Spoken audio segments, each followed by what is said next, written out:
A typical day at our house is pretty wild. Yeah. That's these potatoes. Maya,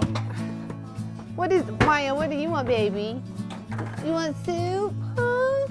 Soup? She probably wants peanut butter and jelly, I would think. What? She could. Oh my goodness. Would you want that tonight? Wow. I'm Michael, and this is my wife, Ashley. And we have 7 kids now.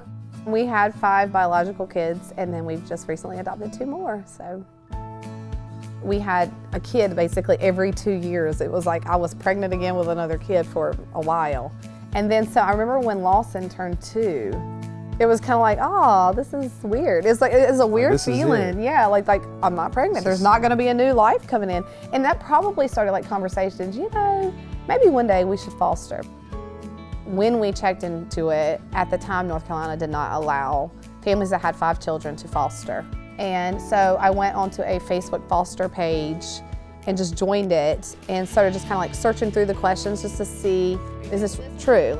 And then I forgot about it.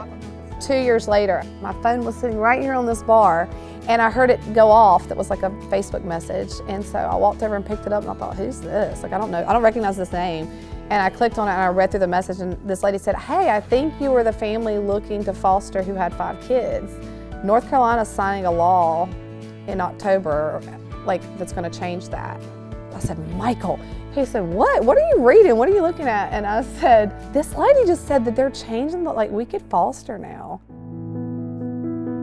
Remember seeing her for the first time? I remember her for the first time. I remember going to pick him up from daycare and taking him to the park for the first time. I heard someone say my name or our last name or something, and I looked over and I'm like, she was in a carrier, and I was like, that's my baby. Yeah, that's my baby. I So felt like the social I worker was immediately fell in love. Yeah. I knew I could give them best friends in each other. But at the same time, there's always that feeling of like, well, can I give enough attention to each child? But I remember telling the kids when we talked about fostering, they were like, yeah, no, we love babies. We were happy for you to bring more. And I did watch as each new baby was born into our biological family, how they would just, hover and swarm. And it kind of like, it switched in my mind from being like, I don't have enough, I can't give enough individualized attention to, yeah, but look at all the people who can love and fill in the gaps where I can't maybe hold a baby all the time, or I can't do this all the time, but there's plenty of arms available to do that, or hug and kiss and play, and you know, it's just more people to love on that baby as it comes in. It's just different, yeah. Look at that. He's gorgeous.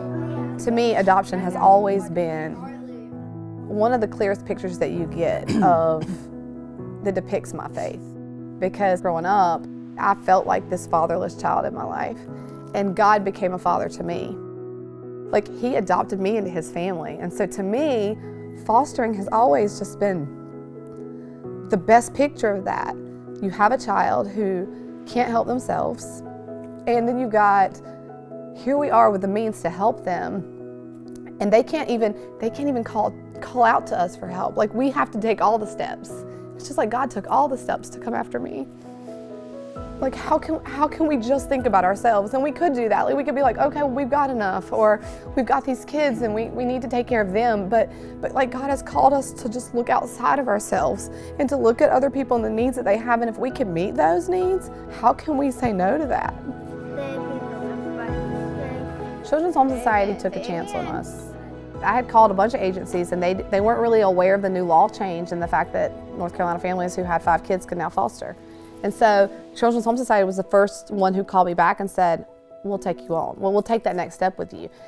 They were willing to walk through. They fostered us. Yeah, they were willing to walk through this with us, and all the questions we had.